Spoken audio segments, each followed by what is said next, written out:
Dalam rangka peninjauan pelaksanaan TMMD ke-111 Kodim 0718 Pati, Kolonel Artileri Medan Putranto Gatot Sri Handoyo, Komandan Korem 073 Makutarama, berharap program TMMD sangat bermanfaat untuk warga di desa sasaran.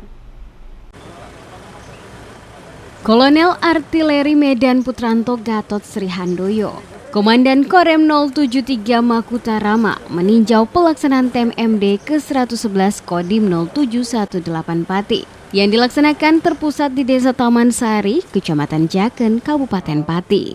Dalam tinjauannya, Kolonel Artileri Medan Putranto Gatot Sri Handoyo melihat secara langsung progres sasaran TMMD, seperti pembangunan rumah tidak layak huni, betonisasi jalan, dan poskotis yang menggambarkan berbagai giat yang sudah terlaksana.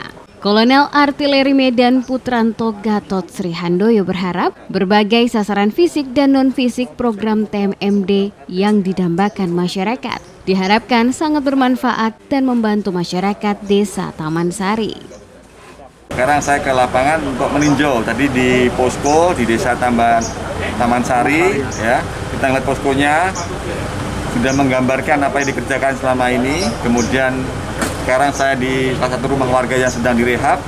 Ini progresnya sekitar 50%, tapi saya yakin dengan waktu yang masih 2 minggu ini bisa selesai nanti tanggal 14 Juli. Ini juga kita akan melihat pelaksanaan betonisasi. Harapan saya tentunya masyarakat sangat mendambakan TMMD ini, karena saya yakin dengan program ini bisa sangat membantu masyarakat. Contohnya mungkin betonisasi bisa menghubungkan, ya, memperbaiki perekonomian masyarakat yang dulunya mungkin terhambat karena jalannya nggak bagus, sekarang jadi bagus, jadi terhambat.